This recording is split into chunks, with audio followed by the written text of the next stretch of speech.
कहानी की शुरुआत में हम सीरोजा नाम के एक रूसी लड़के को देखते हैं। सीरोजा अपनी माँ और भाई पीटर के साथ रूस के एक दूर दराज गांव में रहता है। हम देखते हैं कि उसकी माँ और पीटर मछली पकड़ रहे होते हैं, जबकि सीरोजा झील के किनारे एक पेड़ पर बैठा होता है। पेड़ पर बैठे बैठे वह बार बार अपनी माँ को आवाज देता है। तब उसकी माँ उसे चुप रहने को कहती है, क्योंकि उसकी चिल्लाने की वजह से मछली पकड़ने में दिक्कत हो रही होती है। इसी बीच अचानक सीरोजा अपने सिर के ऊपर से एक जर्मन प्लेन को उड़ते हुए देखता है। उस समय दूसरा विश्व युद्ध चल रहा होता है और जर्मनी रूस पर हमला कर रहा होता है। जर्मनों का एक प्लेन उनके सिर के ऊपर चक्कर लगाने लगा है। तभी सीरोजा की माँ उसके भाई पीटर को लेकर जल्दी से छिप जाती है और सीरोजा को भी छिपने के लिए कहती है, क्योंकि अगर जर्मन उन्हें देख लेते तो उन्हें मार देते। लेकिन सीरोजा डरता नहीं है। वह अपनी गुलेल हाथ में उठाता है और अपने सिर के ऊपर उड़ रहे प्लेन की तरफ एक पत्थर फेंक देता है। वो पत्थर जाकर प्लेन को हिट कर देता है और प्लेन क्रैश हो जाता है। लेकिन तभी हमें पता चलता है कि ये सब कुछ असल में सिर्फ एक सपना था। सीरोजा अपने घर में अपने बिस्तर पर सोते हुए ये सपना देख रहा होता है। तभी अचानक बहुत घबराई हुई हालत में उसके घर में पड़ोस की आंटी अनीसा आती है। सीरोजा उनसे पूछता है कि उसकी माँ और पीटर कहाँ हैं। तब अनीसा उसे बताती हैं कि वे बहुत दूर चले गए हैं और अब कभी वापस नहीं आएंगे। लेकिन छोटा सा सीरोजा फिर भी अपनी माँ के पास जाना चाहता है। तब मजबूर होकर अनीसा उसे सच बताती है कि उसकी माँ और भाई को जर्मनों ने मार दिया है। अगर जर्मन उसे ढूंढ लेंगे तो उसे भी मार देंगे। इसी वजह से अनीसा उसे अपने घर ले जाना चाहती है। लेकिन जर्मन उस समय उसके घर के बहुत पास आ चुके थे, इसलिए और कोई रास्ता न देकर अनीसा उसे पीछे की झाड़ियों से बाहर निकाल देती है। सीरोजा अपनी जान बचाने के लिए जोर जोर से दौड़ने लगा है। कुछ देर दौड़ने के बाद वह सुरक्षित दूरी पर पहुंच जाता है। तब पीछे मुड़कर देखता है कि पूरा गांव आग की लपटों में जल रहा है। जर्मन उसके घर समेत पूरे गांव को जलाकर खा कर चुके थे। एक पल में छोटा सीरोजा जैसे अपनी पूरी दुनिया खो बैठता है। फिर भी वह अपनी माँ को बुलाते हुए एक घर के अंदर चला जाता है। लेकिन उसे नहीं पता कि उसकी माँ अब कभी वापस नहीं आएंगी। माँ को ढूंढते ढूंढते वह उसी भवन के अंदर खो जाता है और इस तरह उसकी एक रात उसी घर के भीतर गुजरती है। अगली सुबह जब सीरोजा की नींद खुलती है तो वह पानी पीना चाहता है। तभी वह कुछ जर्मन सैनिकों को आते देखा है और डर के मारे एक पेड़ के पीछे छिप जाता है। अब उसका छोटा मन समझ चुका है कि ये लोग उसे पा लेंगे तो मार देंगे, इसलिए जर्मन वहाँ से चले जाने तक वह पेड़ के पीछे ही बैठा रहता है। लेकिन इसी बीच उसके सामने एक और बड़ा खतरा आता है। पास के ऊपर से एक जहरीला सांप धीरे धीरे उसकी तरफ बढ़ने लगा है। इस दृश्य में वह बहुत डर जाता है, लेकिन उसके मुंह से कोई आवाज नहीं निकलती। आखिरकार जब जर्मन वहाँ से चले जाते हैं तो वह जल्दी से पेड़ से उतर आता है। इस तरह मौत के बहुत करीब आकर भी वह बच जाता है। पेड़ से उतरकर वह जर्मनों द्वारा फेंका गया खाने का टुकड़ा उठाता है। दरअसल पिछले रात से उसने अब तक कुछ भी नहीं खाया था, इसलिए उस खाने के टुकड़े से वह अपनी भूख मिटाता है। इसके बाद वह फिर घर के अंदर से चलने लगता है। भवन के अंदर की मिट्टी और कीचड़ में चलना उसके लिए बहुत कठिन होता है। तभी अचानक पीछे से जोरदार धमाके होते हैं। जर्मन उस घर के बहुत पास टैंक से फायरिंग कर रहे थे। टैंक के शेल उसके आसपास गिरने लगे हैं। सीरोजा सोचता है कि शायद कोई उसके पीछे है, इसलिए वह एक लाठी लेकर डराने की कोशिश करता है। इसी तरह कुछ समय गोलीबारी रुक जाती है और सीरोजा घर के अंदर जाकर सो जाता है। कुछ समय बाद उसी घर के अंदर से एक रूसी सैनिक दल गुजर रहा था। सौभाग्य से उन्होंने सीरोजा को जमीन पर पड़ा हुआ देखा और उसे गोद में उठाकर अपने साथ ले गए। इसके बाद वे उसे अपने कैंप में ले आए। उसके शरीर पर अब भी कई छोटे मोटे घाव थे।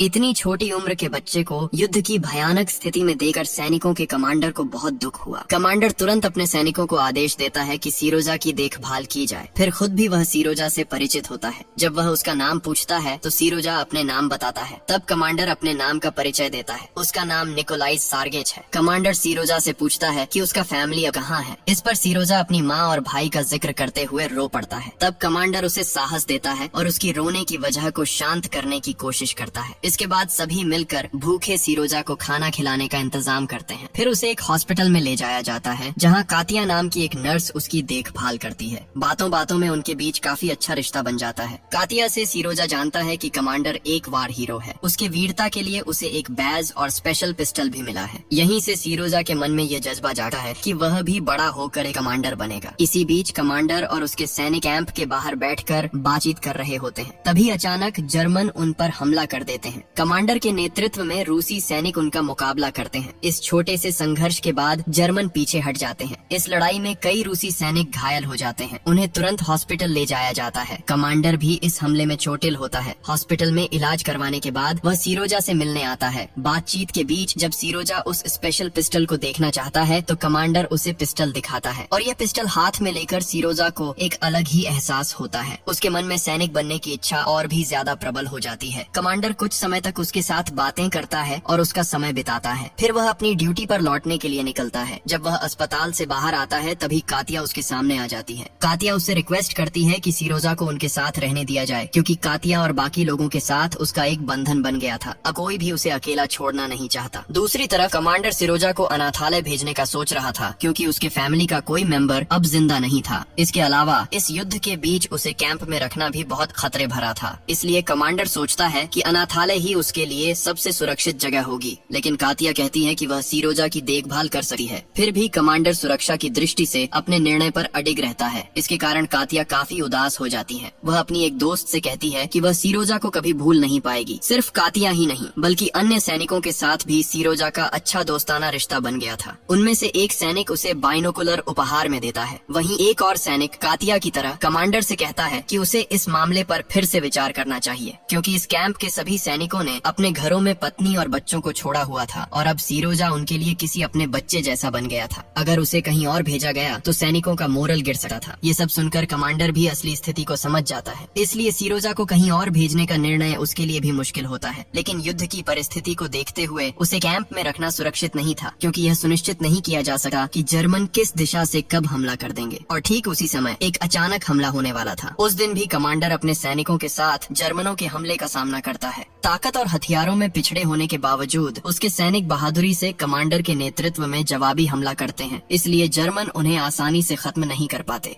इस युद्ध में भी पिछले मुकाबले की तरह कई लोग घायल या मारे जाते हैं। इस हमले के तुरंत बाद कमांडर सोचता है कि सीरोजा को अब यहाँ रखना सही नहीं होगा। इसलिए वह जल्दी से उसे अनाथालय भेजने के लिए एक चिट्ठी लिखता है। अगले दिन सीरोजा को ले जाने के लिए वहाँ लोग आते हैं। कमांडर उसे यह बताने जाता है, लेकिन बोल नहीं पाता, क्योंकि उसने सीरोजा के प्रति बहुत स्नेह पैदा कर लिया था। अंत में वह उसे एक खिलौना पिस्टल देता है और फिर अनाथालय भेजने की बात कहता है। लेकिन सीरोजा कमांडर से कहता है कि वह उसका इंतजार कर रहा था। वह बार बार प्रार्थना कर रहा था कि कमांडर युद्ध के मैदान में सुरक्षित रहे। यह सुनकर कमांडर बहुत भावुक हो जाता है। वह उससे पूछता है, तुम मेरे बेटे बनोगे? सीरोजा तुरंत हाँ कह देता है। इसके बाद कमांडर अनाथालय की चिट्ठी फाड़ देता है और वहाँ के लोगों को वापस भेज देता है। कमांडर का यह निर्णय सुनकर सभी बहुत खुश हो जाते हैं। वे सभी अपनी वस्त्र और जूते मिलाकर सीरोजा के लिए एक यूनिफॉर्म बनाते हैं। अब से उसे अपने सैनिक साथी के रूप में माना जाएगा और उसका नाम रखा जाएगा सोल्जर बॉय। फिर कमांडर खुद सीरोजा से मिलता है और उसे यूनिफॉर्म देता है। यूनिफॉर्म पहनकर सीरोजा को भी लगता है कि वह अब एक सैनिक बन गया है और वह बहुत खुश होता है। यूनिफॉर्म पहनकर वह सभी को अपनी नई यूनिफॉर्म दिखाता है और सैनिक भी इसे देखकर खुश होते हैं। लेकिन तभी अचानक जर्मन फिर से हमला कर देते हैं। इस बार हमला पहले से भी ज्यादा भयंकर था। वे चारों तरफ कई बम गिराते हैं। इसके कारण कई सैनिक मर जाते हैं और कई घायल हो जाते हैं। इस स्थिति में सीरोजा कातिया और कमांडर को खोजने लगा है। वह सभी से उनके बारे में पूछता है, लेकिन उस समय सभी घायल सैनिकों की देखभाल में व्यस्त थे, इसलिए कोई भी उसे ठीक से जवाब नहीं दे पाता। तब सीरोजा के मन में थोड़ा डर आने लगा है कि कहीं कमांडर युद्ध में मारे तो नहीं गए। तभी एक डॉक्टर उसे बुलाकर कहता है, तुम अब एक सैनिक हो, इसलिए कभी भी मौत से मत डरना, और अगर तुम सबकी मदद करना चाहते हो तो घायल लोगों के पास जाओ। ये सब सुनकर सीरोजा भी हॉस्पिटल के अंदर जाकर घायल लोगों को पानी पिलाने लगता है। इसी दौरान एक सैनिक उसे एक चिट्ठी पढ़ने के लिए कहता है। सीरोजा की उम्र मात्र 6 साल है और वह अभी ठीक से पढ़ भी नहीं सकता, लेकिन सैनिक को खुश करने के लिए वह अपनी कल्पना से चिट्ठी का पाठ करता है। सीरोजा कहता है, तुम्हारा फैमिली हमेशा तुम्हारे लिए प्रार्थना करता है। साथ ही उन्होंने कहा कि तुम्हारी गाय अब ज्यादा दूध दे रही है, लेकिन यह सब वास्तव में उसके बच्चों के मन की कल्पना थी। पास पड़ोस में सोए सभी सैनिक भी इसे समझ लेते हैं। इससे सभी के मन में खुशी और हंसी फैल जाती है। सब सैनिक अब उसे चिट्ठियाँ पढ़ने देते हैं और उसकी बातें सुनकर हंसे हैं। इस तरह थोड़े समय के लिए भी सीरोजा घायल सैनिकों के दर्द को भूलने में मदद करता है। इसके बाद वह उन्हें एक गाना भी सुनाता है। फिर अगले सीन में हम देखते हैं कि सीरोजा कातिया के गोद में सो रहा है। इस समय कमांडर कातिया से कुछ कहना चाहता है, लेकिन उसके मुंह से शब्द सही से नहीं निकलते। वास्तव में कमांडर बहुत पहले से उसे पसंद करता था, लेकिन हर बार अपनी बात कहने में गला कांप जाता था। इस बार भी वह कुछ बोल नहीं पाता। इसी बीच सीरोजा जाग जाता है। तब कमांडर अपनी असली बात कहे बिना कातिया से कह देता है कि वह हॉस्पिटल में अपना ड्यूटी निभाने जाए। कातिया का ड्यूटी का समय भी आ चुका था, इसलिए वह सीरोजा को कमांडर के पास छोड़कर अपने काम पर चली जाती है। यहीं हम देखते हैं कि सीरोजा अब उसे पापा बुलाने लगा है। इसी तरह उनके बीच एक पिता बेटे जैसा रिश्ता बन जाता है। खैर, कमांडर फिर अपनी ड्यूटी पर लौट जाता है। इस बीच सीरोजा कहीं से एक छोटा चाकू ले आता है। फिर वह इसे एक बड़े आदमी की तरह इस्तेमाल करना शुरू करता है। यह देखकर बाकी सैनिक हंस हंस कर संभल नहीं पाते। खाना बनाने के बाद सीरोजा कमांडर के पास जाकर एक सैनिक की तरह रिपोर्ट देने लगा है। वह यह भी पूछता है कि क्या उसके पास कोई मिशन है। तब कमांडर कहता है, तुम्हारे लिए मेरे पास एक इम्पोर्टेंट मिशन है। कुछ ही समय में कैंप में एक कार कई चिट्ठियों के साथ आएगी और तुम्हारा काम होगा ये चिट्ठियाँ सभी तक पहुँचाना। यह मिशन पाकर सीरोजा बहुत खुश होता है। इसी दौरान उसके गाल पर एक कटा हुआ निशान दिखा है। जब इसकी वजह पूछी जाती है तो सीरोजा कहता है कि यह सेव करते समय हुआ, लेकिन असल में उसने कमांडर की नकल करने के लिए यह बैंडेज लगाया था, क्योंकि कमांडर का चेहरा भी शेव करते समय हल्का कट गया था। कुछ ही देर बाद एक सैनिक चिट्ठियाँ लेकर कैंप में आता है। तब सीरोजा उन्हें लेकर सैनिकों में बांटना शुरू करता है। इस तरह सभी तक चिट्ठियाँ पहुँचाकर वह अपने मिशन को पूरी जिम्मेदारी से पूरा करता है। मतलब उम्र में छोटा बच्चा होने के बावजूद उसका मन पूरी तरह मिलिट्री डिसिप्लिन में ढल चुका था। युद्ध की परिस्थितियाँ एक छोटे बच्चे पर किस तरह प्रभाव डाल सकती हैं, इसे हम यहीं से समझ सके हैं। चिट्ठियाँ बांटने के बाद सीरोजा अपनी बाइनोकुलर लेकर आसपास देखने लगता है। अचानक वह कैंप से थोड़ी दूर एक घास का ढेर देखता है। पास जाकर देखता है कि घास के बीच में एक पाँव हल्का हिल रहा है। लगता है कि कोई उस घास में छिपा हुआ है। तो सीरोजा जल्दी से कैंप में जाकर सबको ये बात बताता है। सुनकर पहले तो सभी सोचते हैं कि शायद उसने फिर कुछ बना बनाया कह दिया, लेकिन सीरोजा जोर देकर कहता है कि उसने जो देखा है वह सच है। तब सैनिक उसकी बात पर ध्यान देते हैं और घास के उस ढेर को देखने जाते हैं। सीरोजा 3 सैनिकों आंद्रे, जहेरा और वानिया को गाइड करता है। वे सभी चुपचाप और बहुत सावधानी से घास के ढेर के पास पहुंचते हैं। फिर आंद्रे जहेरा के साथ आगे बढ़ता है और पीछे से वानिया उन्हें कवर करता है। उसके बाद वे घास के ढेर के पास सूखी घास जलाकर धुआं बनाने लगते हैं। धुआं सहन न कर पाने के कारण घास के बीच से एक सोल्जर बाहर निकलता है। तब रूसी सैनिक हैरान होकर देखते हैं कि यह जर्मन जासूस है और तुरंत उसे अरेस्ट कर लिया जाता है। इस तरह सीरोजा की बहादुरी की वजह से वे जर्मनों की साजिश से बच जाते हैं। यह खबर पूरे कैंप में फैल जाती है और सीरोजा वहाँ के सभी के लिए एक वॉर हीरो बन जाता है। कमांडर भी सब कुछ सुनकर बहुत गर्व महसूस करता है। इस बीच सीरोजा को इसका कोई अंदाजा नहीं होता। वह अभी भी सैनिक की तरह चिट्ठियाँ बांटने का काम करता रहता है। ड्यूटी खत्म करने के बाद वह कमांडर के पास रिपोर्ट देने जाता है। तब कमांडर उसे एक खुशखबरी देता है। वह कहता है कि रूसी सरकार के पास जाकर उसने सीरोजा को अपनी लीगल चाइल्ड के रूप में लेने के लिए रिक्वेस्ट किया था और सरकार ने इसे मंजूर कर लिया है। यानी अब कमांडर आधिकारिक तौर पर सीरोजा का पिता है। यह सुनकर सीरोजा बहुत खुश हो जाता है। फिर वह कहता है कि यह बात कातिया को भी बतानी चाहिए, क्योंकि वह कमांडर को बहुत पसंद करता है। कमांडर थोड़ी शर्मिंदा हो जाता है, लेकिन सीरोजा उसे जबरदस्ती कातिया के पास ले जाता है। उस समय कातिया कैंप के पास एक तालाब में बैठी होती है। जब कमांडर उसे देखने जाता है तभी वहाँ एक और सैनिक आता है। वह भी कातिया को पसंद करता था और उसने प्रपोज करने के लिए यहाँ आया था। ये देखकर कमांडर सोचता है कि शायद कातिया उसे पसंद करती है, इसलिए वह चुपचाप वहाँ से निकल जाता है। लेकिन कमांडर यह नहीं जानता कि वास्तव में कातिया को वही पसंद थी। इस तरह कैंप में एक और दिन गुजर जाता है। अगले दिन जर्मन फिर से उन पर हमला कर देते हैं। इस बार सीरोजा सीधे लड़ाई में भाग लेने लगा है। वह सच में गोलीबारी के बीच में घूमकर सैनिकों तक ईएमओ पहुँचाता है। सोचो एक छोटा बच्चा कितना साहसी हो सकता है कि वह ऐसा कर पाए। इतना साहस देकर अन्य बड़े सैनिक भी चौंक जाते हैं, लेकिन उनकी चिंता सीरोजा की सेफ्टी के लिए होती है, इसीलिए वे उसे कमांडर के पास वापस जाने को कहते हैं। इसी बीच कमांडर टेलीफोन पर दूसरे कैंपों से कांटेक्ट करने की कोशिश कर रहा होता है, क्योंकि अब तक उनके कई सैनिक मारे जा चुके थे और तुरंत रेनफोर्समेंट की जरूरत थी। लेकिन जर्मनों की बमबारी की वजह से उनका पूरा कम्युनिकेशन सिस्टम खराब हो जाता है। कई जगहों पर लाइनें कट जाती हैं और कमांडर का टेलीफोन भी ठीक से काम नहीं कर रहा होता। कमांडर का ऑर्डर मिलता है कि एक सैनिक टेलीफोन लाइन की ठीक करने जाए, लेकिन उसी समय जर्मन चारों तरफ भारी गोलीबारी और बमबारी करते हैं। सैनिक जैसे ही बंकर के ऊपर चढ़ता है उसे गोली लग जाती है, इसलिए वह लाइन ठीक नहीं कर पाता। इस दौरान सीरोजा उसे फॉलो करके बंकर पर चढ़ जाता है। फिर वह गिरकर पास के एक गड्ढे में पहुंच जाता है। वहाँ घायल सैनिक भी पड़ा होता है। जब सैनिक उसे देखता है तो जल्दी से बंकर लौटने को कहता है, लेकिन सीरोजा उससे रिक्वेस्ट करता है कि उसे टेलीफोन लाइन कैसे ठीक करनी है यह सिखा दे। सैनिक उसे एक कटा हुआ तार दिखाकर समझाता है कि इसे कैसे जोड़ना है। सीरोजा उसके निर्देशानुसार लाइन के पास जाता है और 2 तारों को जोड़कर लाइन ठीक कर देता है। सोचो ऐसा एक 6 साल का बच्चा लगातार वीरता दिखा रहा है, वास्तव में अद्भुत है। सीरोजा की साहसिकता की वजह से टेलीफोन लाइन भी ठीक हो जाती है और कमांडर रिइंफोर्समेंट पाकर जर्मनों को वर्तमान समय के लिए रोकने में सफल हो जाता है। अंत में इस हमले के बाद कुछ समय के लिए दोनों पक्षों में युद्ध रुक जाते हैं। होता है अगले दिन सीरोजा अचानक कातिया के पास जाता है और कहता है कि उसके पिता यानी कमांडर बहुत बीमार हैं। वह बहुत कोशिश करने के बावजूद कुछ खाने में सक्षम नहीं है। ये सुनकर कातिया दौड़ती हुई उनके पास जाती है, लेकिन पहुंचकर वह देखती है कि कमांडर पूरी तरह स्वस्थ हैं। इसका मतलब था कि सीरोजा ने उन्हें छल दिया था। असल में सीरोजा चाहता था कि कातिया और कमांडर के बीच एक बंधन बने। वह जानता था कि दोनों एक दूसरे को पसंद करते हैं, लेकिन कोई भी अपनी भावनाएं सीधे व्यक्त नहीं कर पा रहा था। इसलिए उसने उन्हें ऐसी स्थिति में डाल दिया ताकि वे अपने मन की बातें साझा कर सकें। लेकिन इसके बजाय दोनों थोड़े शर्मिंदा हो जाते हैं। फिर भी कमांडर अपनी शर्म को दरकिनार करते हुए कातिया से अपने मन की बात कहने की कोशिश करता है, लेकिन तब तक कातिया कैंप से दौड़कर चली गई थी। कमांडर भी उसके पीछे दौड़ता है और उसे रोकता है। फिर कई बार अपनी बात कहने की कोशिश करता है। अंत में वह कह देता है, तुम सीरोजा की माँ बनोगी, क्योंकि अब कमांडर सीरोजा का पिता है और कातिया अगर उसकी माँ बनती है तो उनके बीच रिश्ता स्थापित हो जाता है। इस तरह कमांडर आखिरकार प्रपोज करता है और कातिया इसे स्वीकार कर लेती है। इसी बीच कमांडर के पास एक चिट्ठी आती है। उसमें लिखा होता है कि अगले दिन उन्हें कैंप छोड़कर कहीं और जाना होना होगा। असल में सभी कैंप एक जनरल के अधीन जर्मनों के साथ एक बड़े युद्ध की तैयारी कर रहे थे। इस दौरान सीरोजा कैंप के दूसरे सिरे पर था। कुछ सैनिक वहाँ एक कुत्ते द्वारा खींची जाने वाली स्लेज कार लेकर आए थे। इसे देखकर सीरोजा भी उस गाड़ी में बैठना चाहता है। जब सैनिक उसे गाड़ी में बैठाते हैं तो कुत्ते दौड़ने लगते हैं। शुरू में सीरोजा को यह बहुत मजेदार लगा है, लेकिन अचानक कुत्ते कैंप के बाहर दौड़ने लगे हैं और उसी जगह कई लैंडमाइन लगी हुई थी। कुत्तों को वहाँ दौड़ते देख सैनिकों में डर फैल जाता है। उनमें से एक जल्दी से बाइक पर चढ़ता है और समय रहते बाइक को कुत्तों के सामने रखकर उन्हें रोक देता है। इस तरह सीरोजा को एक बड़े खतरे से थोड़े ही समय में बचाया जाता है। उस दिन शाम तक कमांडर सभी को लेकर नए कैंप की ओर मार्च करता है। रास्ते में जर्मन अचानक उन पर फायरिंग शुरू कर देते हैं। इस अचानक हमले में कई सैनिक मर जाते हैं। उनमें कुछ ऐसे सैनिक भी थे जिनके साथ सीरोजा का बहुत अच्छा रिश्ता था, इसलिए यह देखकर वह बहुत उदास हो जाता है। लेकिन युद्ध के मैदान में लंबे समय तक भावुक नहीं रह सके, इसलिए कमांडर फिर से सभी को लेकर तेजी से नए गंतव्य की ओर बढ़ जाता है। आखिरकार पैदल चलते हुए वे नए आर्मी कैंप पहुंचते हैं। कैंप पहुंचने पर वहां का जनरल उनका स्वागत करता है और सीरोजा भी उनसे परिचित होता है। जनरल सीरोजा के सामने उनकी पिछली घटनाओं की बातें सुनकर हैरान हो जाता है। इसके बाद सीरोजा कमांडर से नया मिशन जानना चाहता है। कमांडर उसे कहता है कि वह सभी सैनिकों की दूरी और गेप चेक करे। सीरोजा उनकी बात मानकर सैनिकों को एक लाइन में खड़ा करता है। जिन सैनिकों में गेप या कमी होती है उनके नाम वह नोट कर लेता है। फिर वह सीधा जनरल के पास जाकर यह रिपोर्ट जमा करता है। जनरल उसके काम से बहुत प्रभावित होता है और उसे इनाम देने का सोचता है। सीरोजा उससे कमांडर और कातिया की शादी की परमिशन भी ले लेता है। इस कुछ घंटे के अंदर नए कैंप के सभी सैनिकों के साथ उसका बहुत अच्छा दोस्ती का रिश्ता बन जाता है। सीरोजा अब सभी सैनिकों के साथ खेल कूद और मस्ती में समय बिताने लगा है। अगले दिन जनरल की ओर से पूरे बटालियन को एक बैच दिया जाता है, क्योंकि यह बटालियन जर्मनी में कई बार हारी थी और इस अभियान में उनका एक इम्पोर्टेंट साथी था सीरोजा, इसलिए उसे भी जनरल की ओर से सम्मानजनक बैज मिलता है। इसका मतलब है कि सीरोजा आधिकारिक तौर पर एक वॉर हीरो बन गया है। लेकिन पूरे बटालियन का खुशियों भरा माहौल ज्यादा देर तक नहीं टिक पाया, क्योंकि उसी रात जर्मन उन पर जोरदार हमला कर देते हैं और यह अब तक का सबसे बड़ा हमला था। इस हमले में उनके रेजिमेंट के कई लोग घायल और मारे जाते हैं, यहाँ तक कि कमांडर भी अपने केबिन के नीचे दब जाते हैं। बम के प्रभाव से उनका केबिन पूरी तरह नष्ट हो जाता है। सीरोजा अकेले ही उन्हें वहाँ से निकालने की बहुत कोशिश करता है। अंत में वह पास के सैनिकों से मदद मांगता है। उनकी मदद से सभी मिलकर कमांडर को बचा लेते हैं। रात भर चली इस लड़ाई के बाद अगले दिन कमांडर को हॉस्पिटल में भर्ती किया जाता है। सीरोजा घायल कमांडर को देखने हॉस्पिटल आता है। उन्हें इस स्थिति में देखकर उसके आंसू निकल आते हैं, लेकिन कमांडर उसे कहता है, तुम मत रो, क्योंकि अच्छा लड़का कभी नहीं रोते। कुछ दिनों के हॉस्पिटल में रहने के बाद कमांडर धीरे धीरे सुधार पाते हैं। मूवी के अंत में हम देखते हैं कि सीरोजा कई और लड़ाइयों में कमांडर के साथ हिस्सा लेता है और हर लड़ाई में वे वीरता के साथ जीत हासिल करते हैं। अंततः युद्ध खत्म होने पर सीरोजा पूरे रूस में सोल्जर बॉय के रूप में पॉपुलर हो जाता है। फिर वह अपने जिंदगी का बाकी समय कमांडर और उसके फैमिली के साथ बिताता है। तो ये मूवी यहीं खत्म होती है।